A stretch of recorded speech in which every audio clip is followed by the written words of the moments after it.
नमस्कार, मैं मनीष साहब के बीच पुनः इसी विषय के साथ हूँ क्योंकि आपको याद होगा कि रामविलास पासवान एक बार भारत का संसद भंग करा चुके हैं सिर्फ एक मतों से। वो भी भाजपा के ही लोगों को धोखा दिया था। उसी तरीके से बेटा भी अब तैयार है, चिराग पासवान। यानी कहा जाए कि बाप 1 नंबरी तो बेटा 10 नंबरी। पिता ने भी जो भी समय काल रहे वो नीतीश कुमार के साथ, जदयू के साथ, समता पार्टी के साथ कभी भी विधानसभा का चुनाव नहीं लड़ा। और जब आज की बात है, जब संसद में एनडीए का साथ बैठे हुए हैं, जदयू के साथ है, नीतीश कुमार के साथ है, उसके बावजूद भी याद कर लीजिए कि 2015 में तो नीतीश उनके साथ नहीं थे, लेकिन 20 का जब चुनाव लड़ा उसमें भी नीतीश कुमार को नुकसान पहुंचाने के लिए भाजपा के द्वारा ही खड़ा किया गया चिराग पासवान अपने पिता के चरित्र के साथ मेल खाते हुए कदम बढ़ाया। और आज क्योंकि 2020 के विधानसभा चुनाव में भाजपा यह सोच रही थी कि हम चिराग को अलग से खड़ा करके नीतीश को जैसे ही कमजोर करेंगे, जदयू जैसे ही खत्म होगा तो हम बड़े भाई की भूमिका में आ जाएंगे।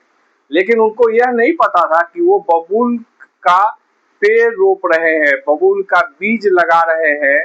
जब 5 साल के बाद जब कुछ स्थिति अच्छी हो जाएगी बबूल के पेड़ का, बबूल के बीज का, तो बबूल ही फरेगा, उसमें बबूल के कांटे ही लगेंगे।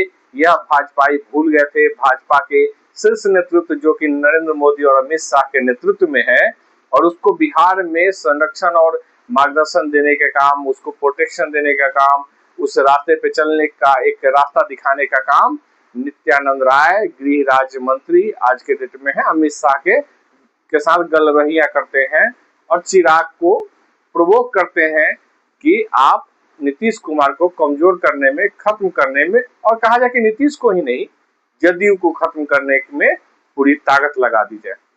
और इसका परिणाम क्या हुआ?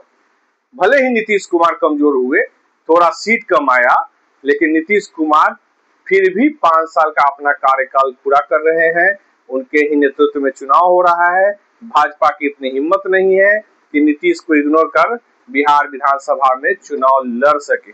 नरेंद्र मोदी जो लगातार 56 इंचधारी बड़े बड़े ड्रामे फेंकने की महारत हासिल किए हुए प्रधानमंत्री नेता, इस देश के अपने आप को सर्वश्रेष्ठ घोषित करने वाले लोग, ईश्वर का स्वरूप अपने आप को घोषित करने वाले, नॉन बायोलॉजिकली पैदा होने वाले लोग, जिन उनको भी माँ की गाली लग जाती है, तो आप समझ लीजिए कि जैसा गुरु वैसा चेला।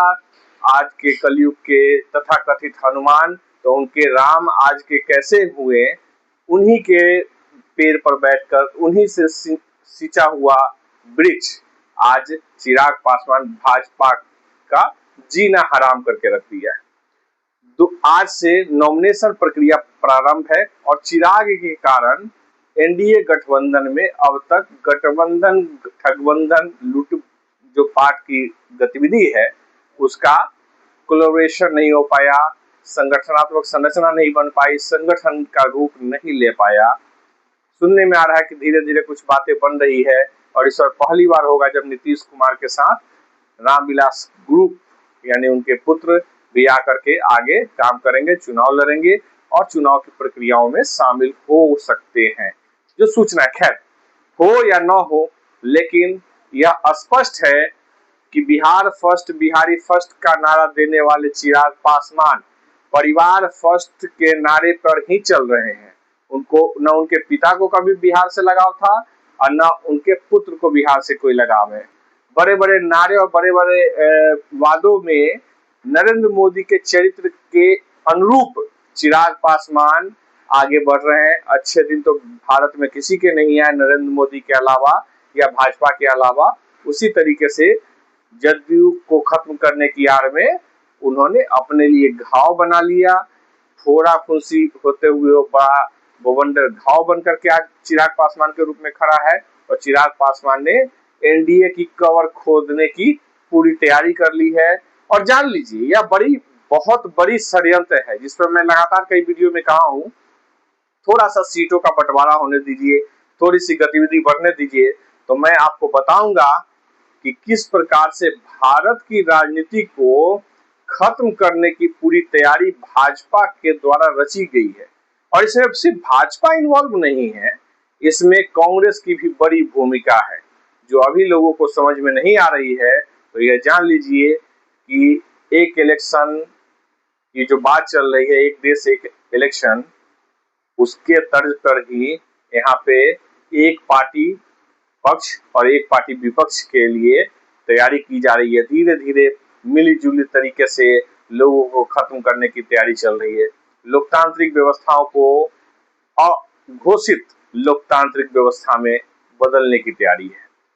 चिराग पासवान ने कुछ किया नहीं है। चिराग पासवान ने अपने ही हनुमान जिनके वो बने थे उनके लिए ही कब्र खोदने का काम किया। और जान लीजिए कि चिराग पासवान अपने पिता के अनुरूप ही भाजपा को पुनः संकट में डाल रही है। बहुमत से कम है भाजपा, अपने आप पैरों पे खड़ी नहीं है, बैसाखियों पे खड़ी भाजपा एनडीए गठबंधन के सहारे आज सत्ता में बनी हुई है केंद्र में, और चिराग पासवान उसका नाजायज फायदा उठा रहे हैं।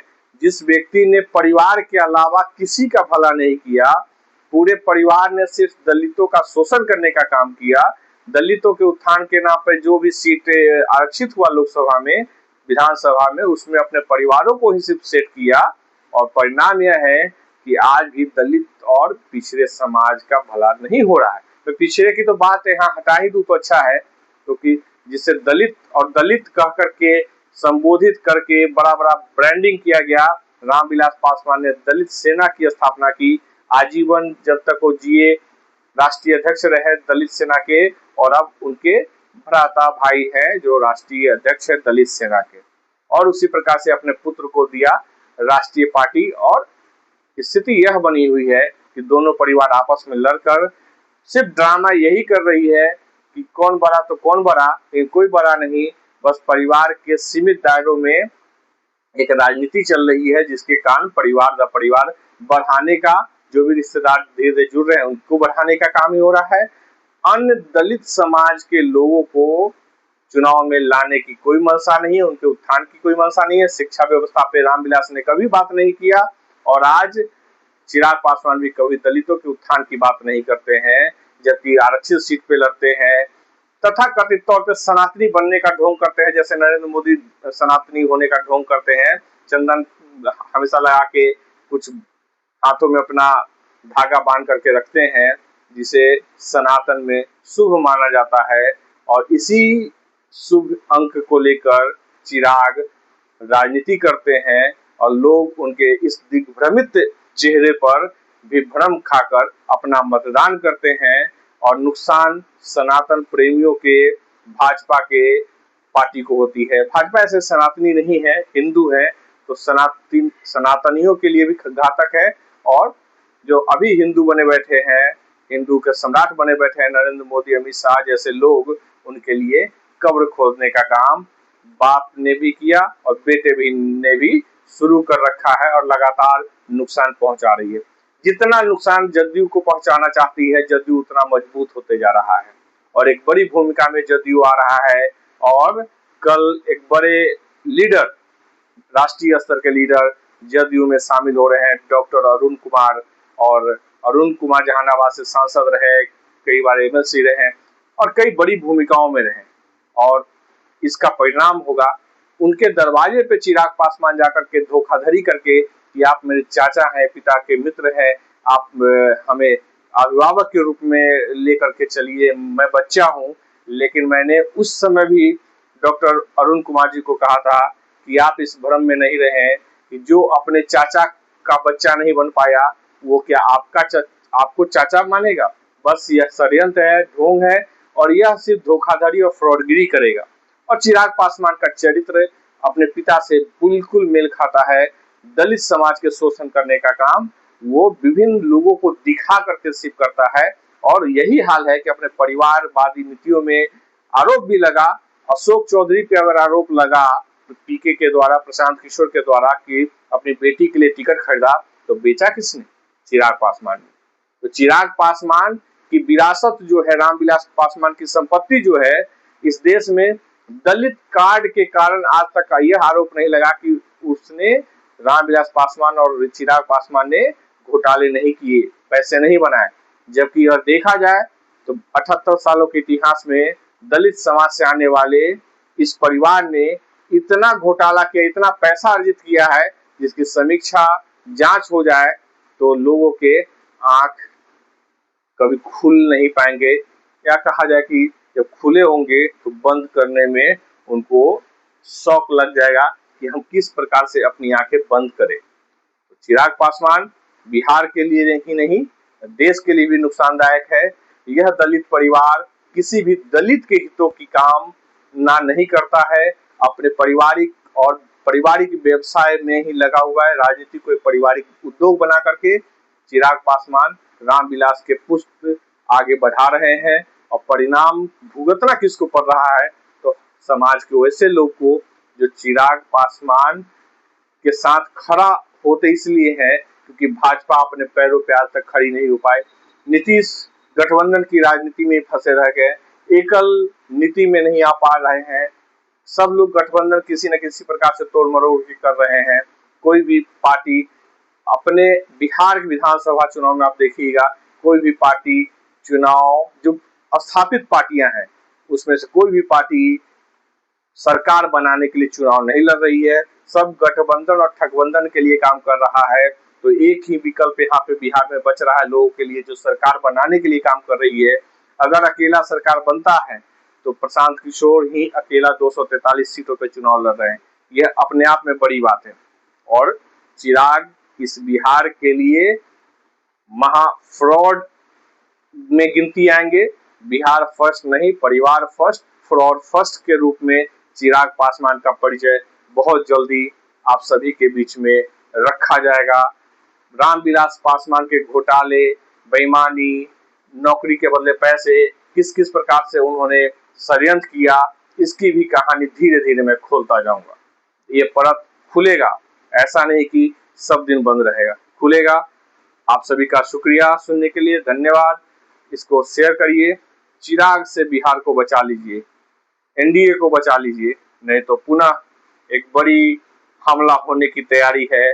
केंद्र में बड़ा घोटाला और धोखाधड़ी के साथ आपको चिराग पिता के विरासत को बनाते हुए, जो 98-99 में किया था पासवान जी ने, रामविलास पासवान जी ने, वह चिराग पासवान जी भी करेंगे।